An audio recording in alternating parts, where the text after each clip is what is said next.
what if you want things to look 3D? Well, you could refactor this entire app to use a 3D rendering engine.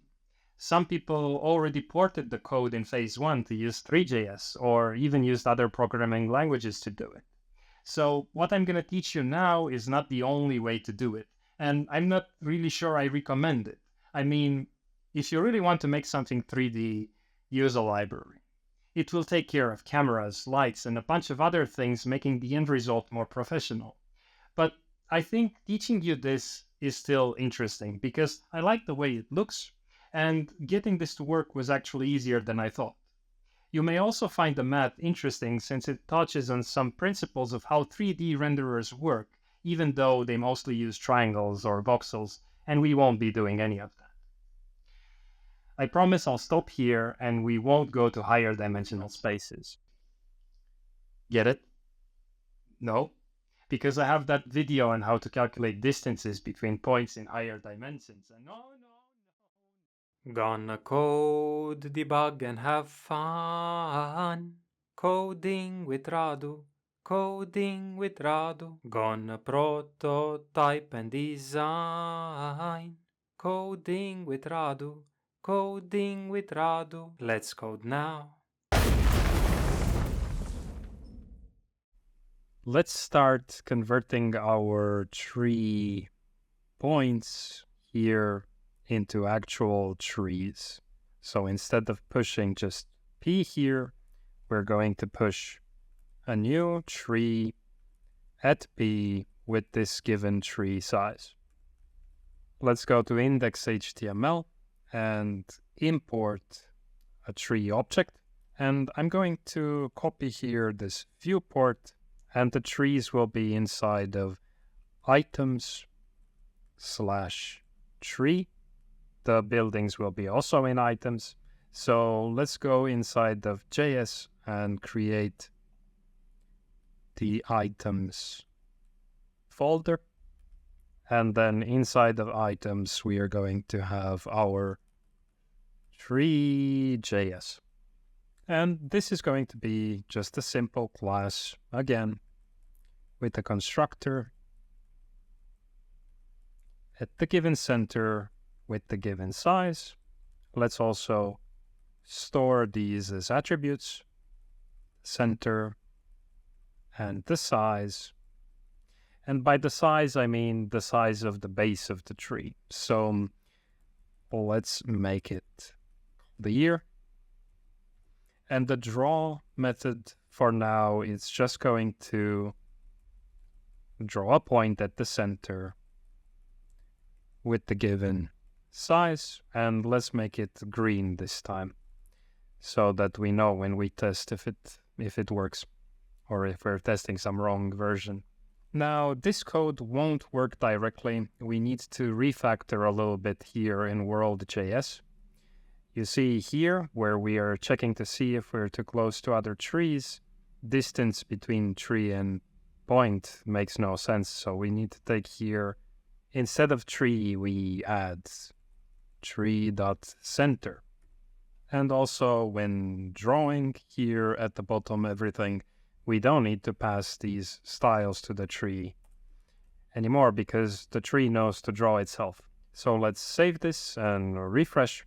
And now the circles here are green. I'm going to teach you how to make them look 3D-ish next. Let's begin by drawing a line at an offset, a segment at an offset here. So inside of ThreeJS, we are going to calculate the top of the tree as the center, but adding an offset. So it's going to be to the top left, towards the top left, this offset by 40 on X and 40 on Y. And now let's draw a segment from center to top like this. Save, refresh, and you can see this. It kind of looks like sticks going up from this circle, but we are watching all of them from the same angle. And we don't really want that. We want the angle to change depending on our viewpoint here. So these should look like that, but these should go the other direction. So we need to know this direction from the viewpoint to the center of the tree. We're going to implement our 3D effect based on this simple fact. If the viewpoint is above the item, the top and the bottom align perfectly. But if they're not, there's a bigger offset here than here. Let's go back here and do just that. I'm going to calculate here this difference as the difference between the center and the viewpoint. Now, this viewpoint is something we need access to, and I'm going to pass it here like this. So the world needs to give it to the tree somehow, and the world has to get it from somewhere. So it's going to be passed here. And in index.html, in animate, where we're doing the drawing, this is where we calculate the viewpoint. And we get it from the offset of the viewport, but it's actually the opposite of the offset at the viewport. So we do this. Viewpoint is scaling the viewport offset by -1.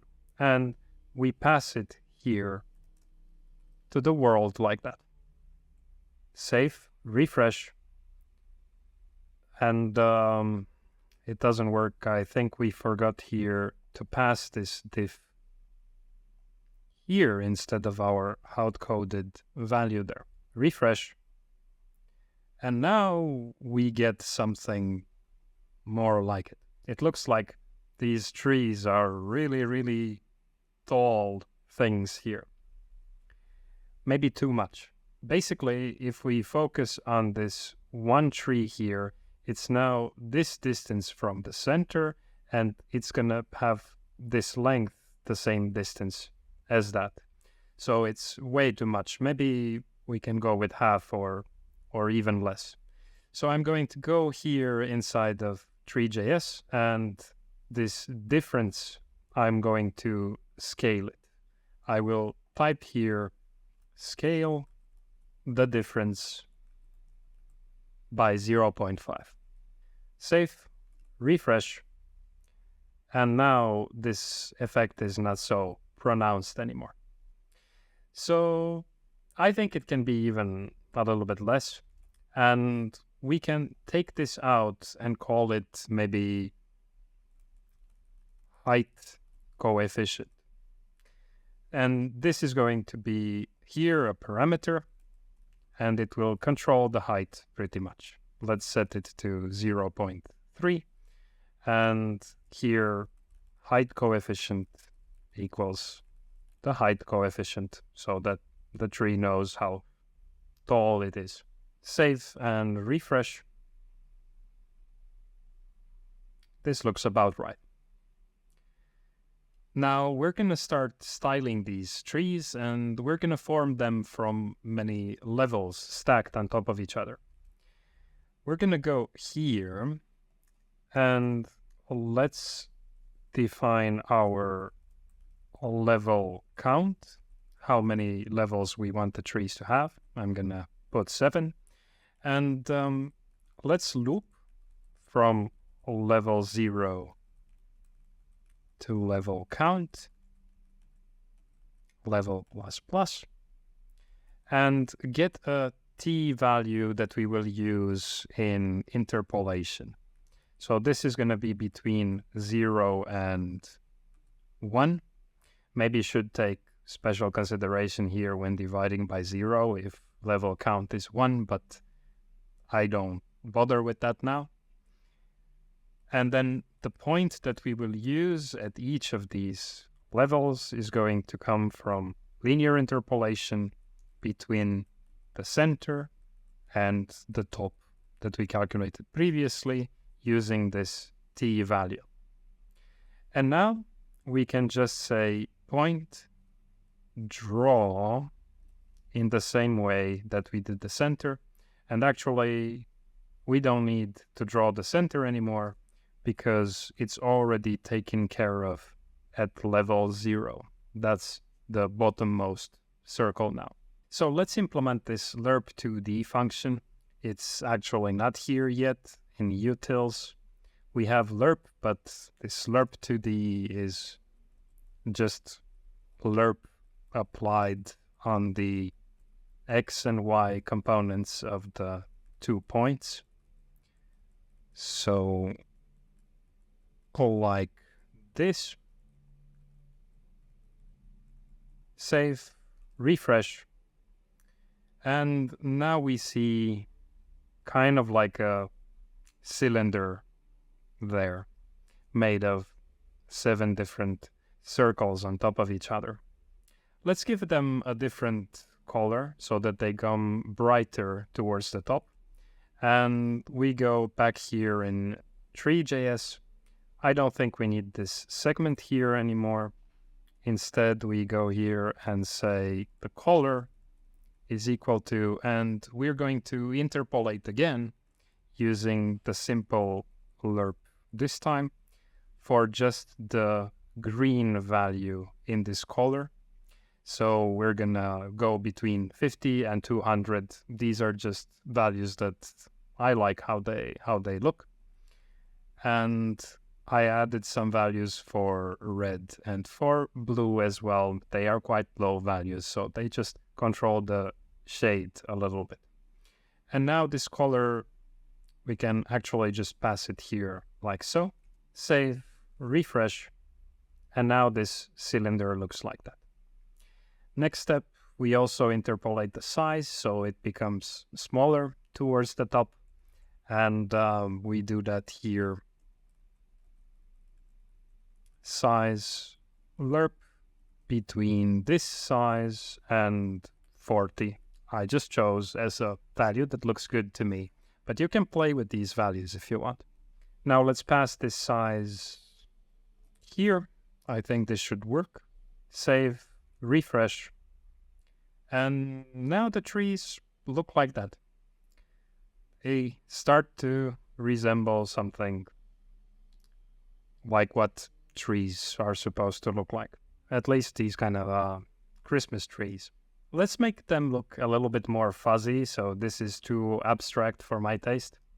And we're gonna, instead of drawing perfect circles here, we're gonna draw some kind of noisy circles. You'll see. Basically here, instead of using points to define the levels, we'll remove that. And let's use polys instead. And I'm gonna make a private method generate one level from the point and with the given size. And let's say poly.draw at ctx. Let me give here the color, and I don't want to use any stroke style for the tree. So I'm putting here one with alpha 0. And now we can go up here and implement the generate level method, where we just draw a circle-like shape around this point with this size. So now let me take points here that we will put on the circle shape, and the radius will be half of the size. And now I'm going to loop with this a variable for angle, starting at 0 and going all the way to 360 degrees or 2 pi radians. And I will increase a by pi divided by 16. So this means we will have 32 points along the circle. And here we need to not use just a fixed radius, otherwise it's gonna be a circle, but we will get a noisy radius where we just multiply the radius by math.random like this. And then we push to the points a point where we translate our original point at the given angle. with the noisy radius, like so. And let's return here a new polygon with these points. Now save and refresh, and you will see some funny stuff happening here. Maybe if we type debugger in the console, we get a better idea of how these trees look like. Because the radius now is between 0 and the tree size, you get these spiky look to the trees. I guess it could be okay, but I don't like it that much. Instead, what we're going to do is add a lerp here between 0.5 and 1, so that we just get the upper half of random, pretty much. So between 0.5 and 1 are the random values if we do this. Save and refresh. And now this looks more like what I want. But of course, they shouldn't be fidgeting like this. And this is an annoying situation here, because many programming languages do have a way to generate random numbers with a fixed seed, and you could do that fairly easy, but not in JavaScript. So I had to come up with something that generates kind of random numbers, but always the same thing for each tree, so that when redrawing, it doesn't regenerate the tree like that. And I have a quick fix here for that. So my kind of random number that I will generate comes from this very simple mathematical formula. Okay. And now we pass it here instead of this actual random. Save, refresh, and now the trees don't shake like that anymore. So this formula is, I'm not going to go too deep into it, but cosine gives you a value between -1 and 1. Square the cosine is going to give you a value between 0 and 1. So same as the random that we had previously. And inside of this cosine, I mixed together the angle with the center of the tree and with the size. And what this means is that each level of the tree is going to look a little bit different because the size contributes to it. Each part of the level, according to the angle, is going to look different because A contributes to it. And I'm also offsetting A by this center X location of the tree so that two trees don't look the same. If you remove, for example, this part here, all of the trees will look the same, if I remember right. Let's save and refresh. So you can see all of them have here this spike, spike, spike, spike, because the center location doesn't affect in any way. And same goes for other values. I also have some hack here with remainder when dividing by 17 because it's a prime number and also it adds a little bit of fuzziness to the result. But still, if you save and refresh, you will see that there is some kind of pattern to how these trees are being generated. They are not exactly the same, but they do have some similarities, like maybe two of these thicker branches here and here and here, and all of them kind of seem to have that. You can find some pattern there. These are not really random numbers, they are just random-ish numbers, and they are influenced a lot by how the cosine looks like. So that's why you get this periodic change there. Anyway, it's just a function I mushed there together to get this to work. Alternatively, you could also save these levels when you generate the tree and then just draw it, but I didn't want to bother with that. It would have been more work explaining things. Now, one thing that we could have here in the constructor is also defining the base of the tree. So I'm just going to call here generate level at the center and with the size. This is already happening here when level is 0, but now I'm storing that as the base of the tree.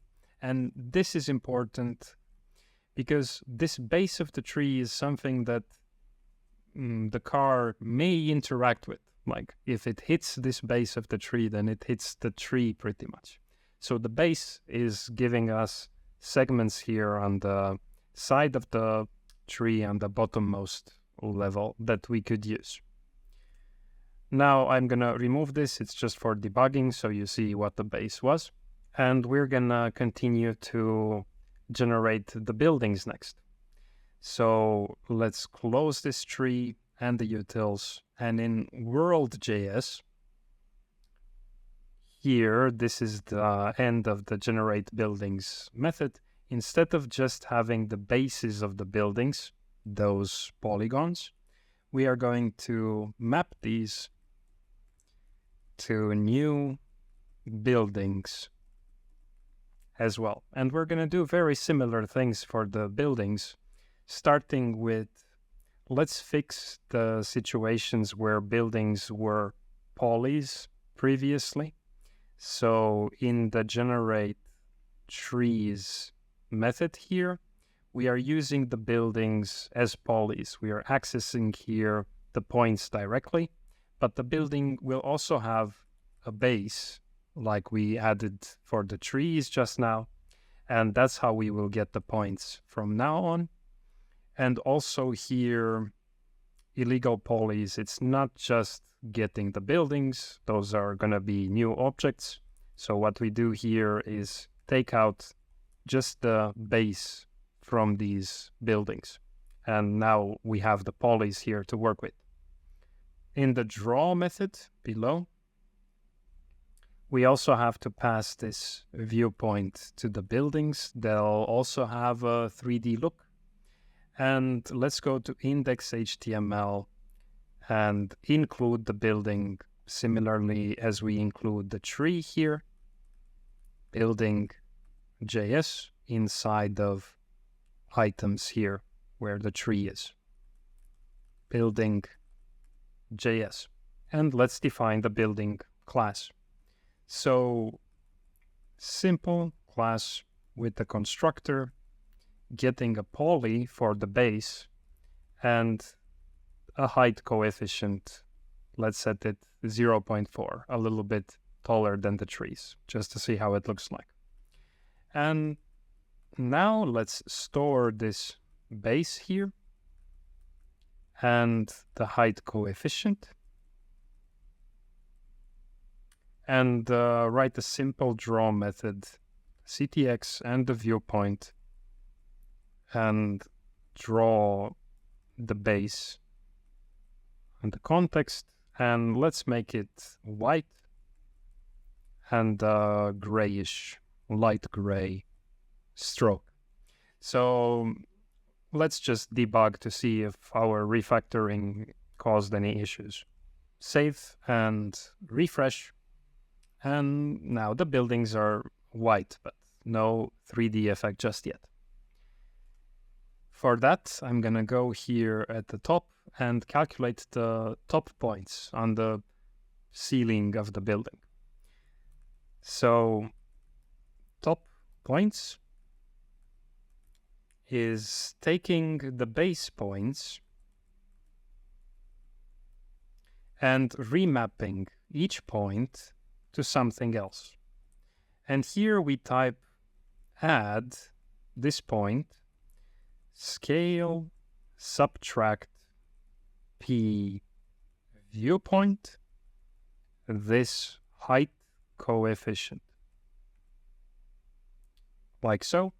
And the ceiling is going to be a new polygon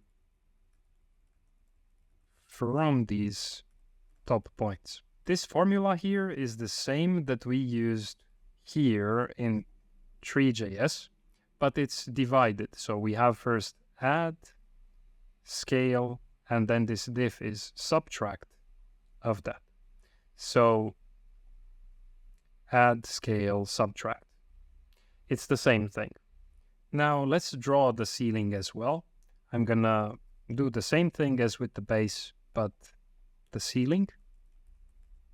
Save and refresh. And now you can see that floating ceiling there over the buildings, over the building base. Let's do the sides as well. I'm going to go here after we have the ceiling, and the sides are going to be polygons as well. And we will make these sides by connecting 2 consecutive points from the base with 2 consecutive points from the ceiling, but in reverse order in the ceiling. You'll see. So we do this, looping through all the points like that. And let me just write here next I for I plus 1, basically, but also make it loop around. So I'm going to take the remainder when considering the length of this array. So the last point is going to have next the first point in this polygon of the base. And now let's generate these sides one by one inside of this for loop. So it's going to be a poly, new polygon, like this, and first point, base points of I, and then base points of next I, and then the ceiling points, but they're already in that top points and it's shorter to write, so top points next I and top points I. So basically bottom and then top reverse. And let's add this poly to the sides. And now before drawing the ceiling, we're going to go here and draw all the sides one by one. Let me just copy this here. And this is side. I'll use the same style. Save and refresh. And some things look really good like this, but some of them look like these, I don't know, empty boxes here, and some are even over the other ones. It's a little bit confusing what is going on, but the thing is, this side here, it's being drawn, and after that, this side here, it's being drawn. So you see this line from this side on the right on top of this side that should actually block that side on the right. This means that we need to draw these sides in a way that makes sense. The backmost ones first and then the front ones second. So we will sort the sides of this building so that the further away ones are going to be in the beginning. They get drawn first, and then the closest ones to this viewpoint are going to be second. We do that here, calling sort, and the callback function will be this one, a comparison function that takes A and B, 2 polygons this time, and we write the result to be distance to point, to the viewpoint, minus a distance to point viewpoint. So we're sorting all of the sides, all of the polygons, according to the distance to the viewpoint.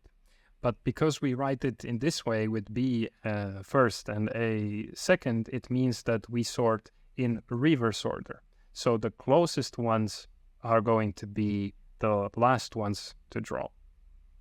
Let's save and refresh. And now you don't see that problem, that kind of empty box look anymore, but we still have some problems like this building being drawn before this building. The same logic goes here for the buildings as well, but we're going to use the base polys to decide which building to draw first. And actually trees as well. So here the tree goes underneath the building. So we need to group trees and buildings together and do this sorting via their base at the same time to get the 3D effect to work. So I'm going to go back to world.js here, and let's combine these items into one array. I'm going to write here items, buildings, and trees. And let's pass here items, and this is item. We don't need the second loop anymore because we're now drawing them with the single loop. Let's just see if this works. It should be so that now the trees are over the buildings because they are drawn later. Save, refresh. So yeah, same problems as before, but now trees are over the buildings. So let's do that sorting now for these items here. And it's the same thing really. Sorting the items, same kind of function, but now we tell the polys the base of these objects to calculate the distance to the point. Save and refresh. And now this looks proper. You can see this tree here between this building and this other building quite nicely, and it changed relationship now. So now it's drawn before this building. Now it's drawn after this building. So this works just fine. You can see sometimes these weird lines here, but these are actually from the graph editor. It's not any glitch or anything like that. They won't appear when we just use the world without the editor showing. Now you can style these however you want. You can go further and make them look even nicer. I will have a special video for channel members, and they will get to see how I made them have roofs, and also how to make a more realistic 3D effect, because this one, if you pay attention what happens here, these buildings just get taller and taller like that. And if your viewport is bigger and bigger, they will just look really crazy. So something is not right here. You shouldn't exceed a size when looking at the building like this. And the building should have a proper height, not a height coefficient, whatever that means. So I will have a special video for that. It's not going to be very long, so not too much content in it. But the code from that I will put now and mix it together with this one. And you can look at it afterwards and self-study it, even if you don't watch that video.